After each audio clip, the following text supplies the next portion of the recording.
Hello. So, who is Lianna Walden now? I've been telling you so much information about sexuality, about scenarios that happened and my experiences from the past.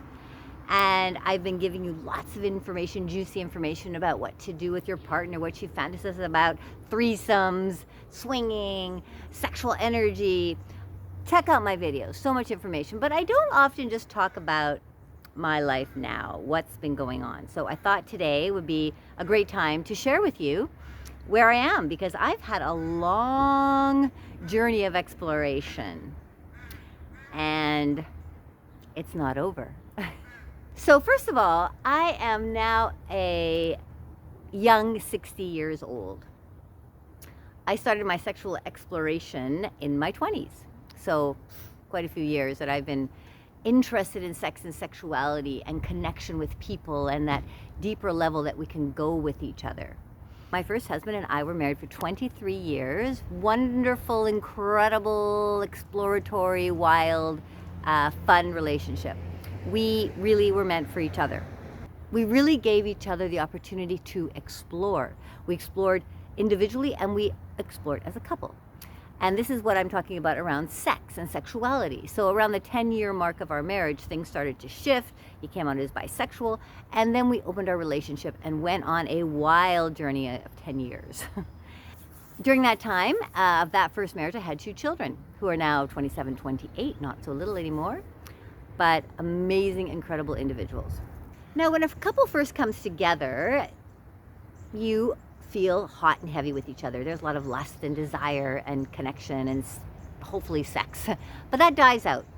That will die out. And you'll hit a wall of like, what's happened? Why are we not having sex anymore?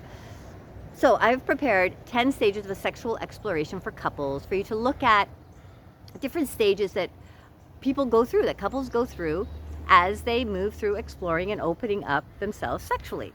So go to the first link in the description below. Grab this document, this PDF. It's very cool. I think you're going to really enjoy it. First link in the description below. At this question, are you married still? Or who are you married to? Have you been divorced? I have been divorced from the first husband who was bisexual, yes. We had really explored sexuality. We were deep into domination, submission, and it was just not doing it for me anymore. I was not as excited about it. I did not want to be dominated anymore. I did not enjoy the play as much, and he wanted to continue in that realm, but it was not for me. So we've parted after 23 years. Now, after that, it was hard. Yes, it was very hard to separate from him because we were such a close couple. We had intertwined our lives, our careers, our sexual connections, our play, our social life, everything was intertwined. So to break that open, and for any of you who have been through a divorce, you know, it's really freaking tough to start over. Who am I? Who am I now? Like half of me has been cut off. Who am I? Where do I go? What do I do next? So, but my desire to find love was still very, very strong. I wanted to, okay, I'm going on this journey. I started it during the marriage, and look where it's got me. It has actually created a scenario where I am not with my husband anymore. Like, what is this all about? I don't know. But I kept on that path. I kept on that path. And what did that mean? What did that mean for me at that moment? It meant for me to open my heart to love for myself and love for others. So the love for me was saying, no, I don't want to be dominated anymore. I want to do something different. I want to feel, you know, really feel in my body. I want to feel really my own femininity. I want to stand really strong in who I am. I want to be really empowered and, you know, be that woman, that queen. I was living in a house where my 2 children had left, gone off on their own. They were in their early 20s at the time. I had rented out 3 of the rooms, one to a friend and 2 other people, so a bunch of roommates, and the cat was there, and then all this stuff from the history of my life. I started to feel like holy shit, like I'm living in a museum of my old life. It didn't feel healthy. I wasn't able to move forward. I wasn't able to,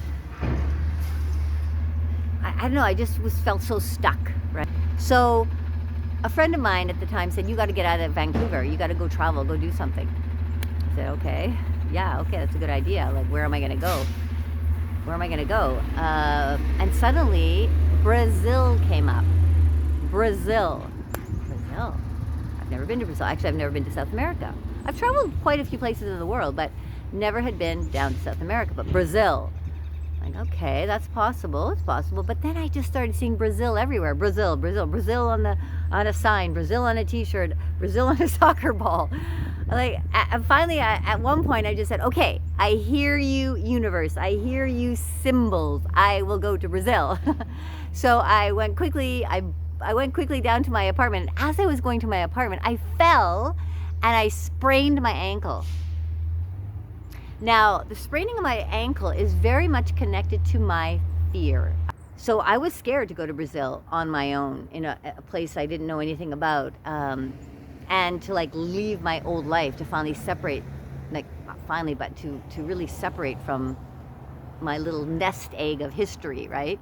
I was lying on the ground, crying, bawling my head off, holding my ankle and saying, okay, we're gonna go through this. We're gonna do this. Come on, come on. I can just feel like tears welling up now. It was so powerful. We are going to go. It's okay. It's okay. We can do this. And I got up and I hobbled home and I booked a ticket to Brazil. So that was the start of it. And I went for a month to Brazil. I just found an Airbnb. I dropped in to this cute little place in an area called Lapa, which is kind of bohemian, artsy area I had heard about. I said, okay, let's go. Let's see what happens. I didn't really know anything else about Brazil. I just knew, Rio de Janeiro, a little Airbnb in Rio de Janeiro. It's the only city I really had heard anything about.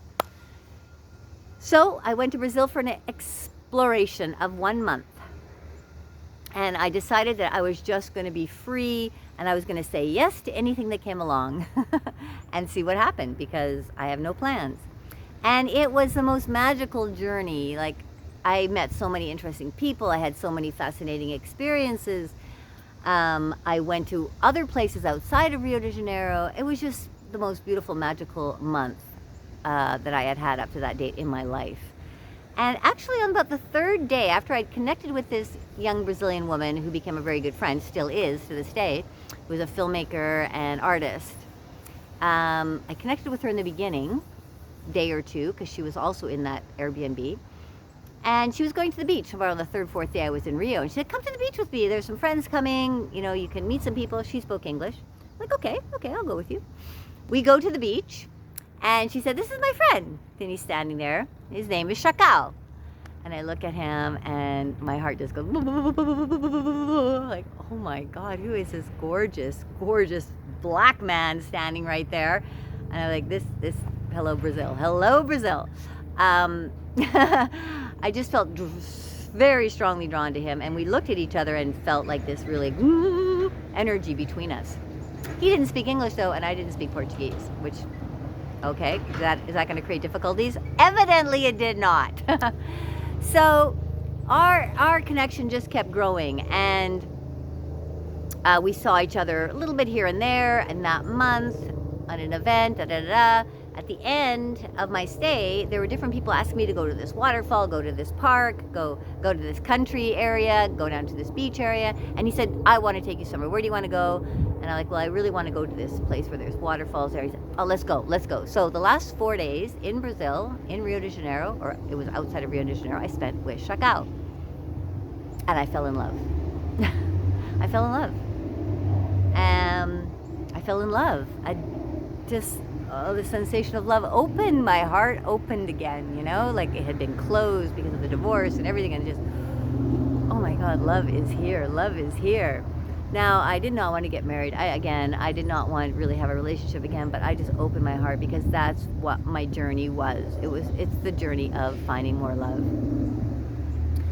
But after going home to Vancouver, saying goodbye to him at the airport, and him saying like, when are you coming back? And me thinking, I don't fucking know.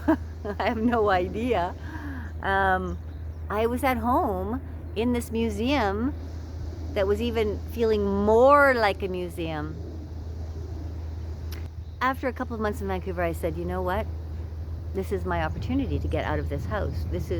I'm so pulled towards this person and this country, and I had such an amazing time. I'm going back.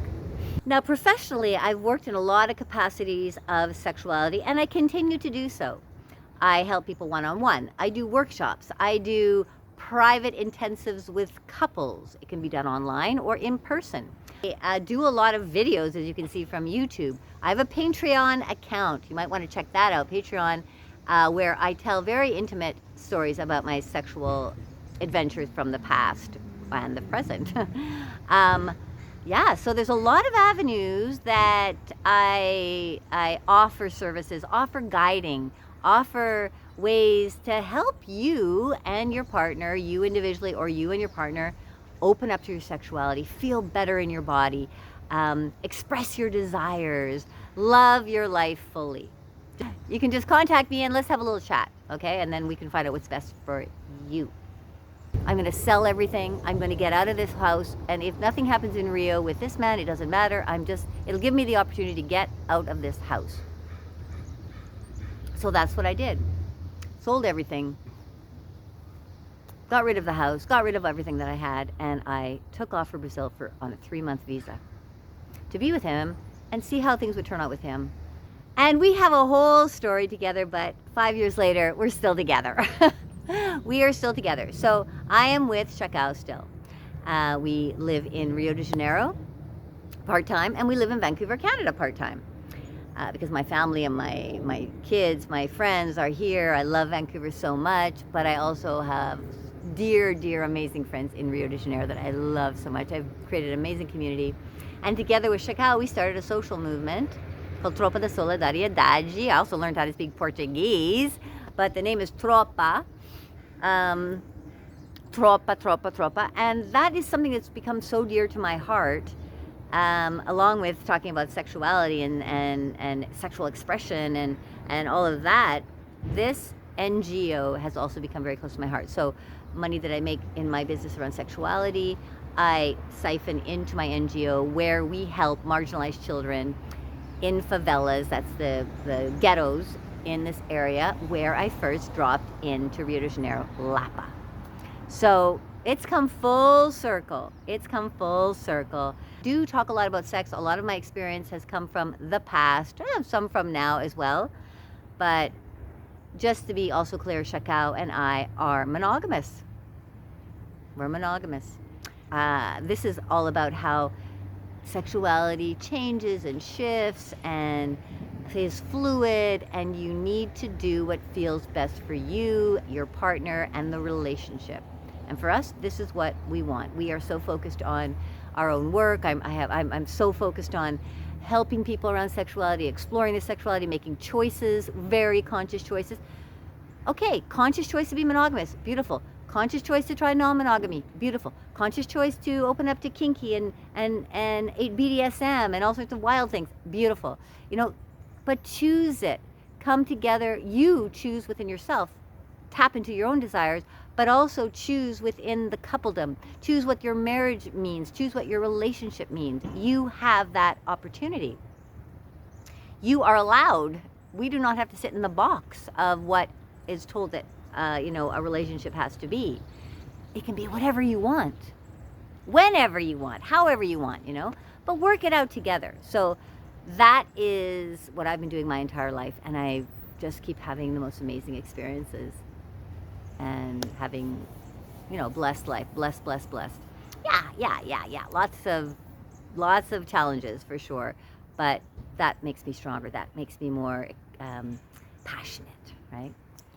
Thank you so much for coming today for a little history of Lianna, and I will be back very soon talking about something else that I'm sure will be very intriguing for you. Much love making.